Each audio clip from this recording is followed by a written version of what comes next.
Dobrý den, jdeme na to, tak například si vypsat zkoušku pro první skupinu, no pro druhou skupinu první voš. Vyberu.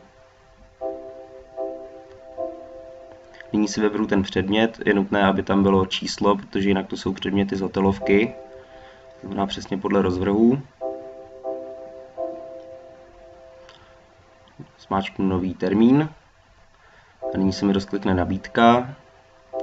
To znamená, začínám asi datumem. Doplním čas, od kdy do kdy má ta zkouška trvat.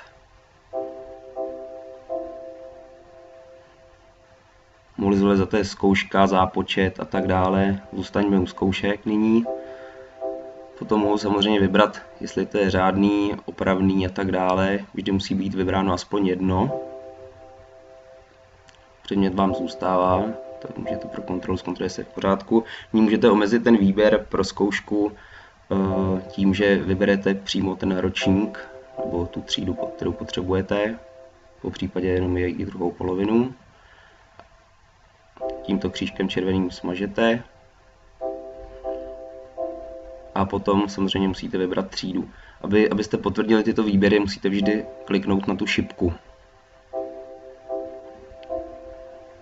Můžete omezit počet studentů, potom určit, do kdy se mohou přihlásit či odhlásit, jaký čas, jaký datum a připojit nějakou poznámku, příklad co potřebuji a tak dále.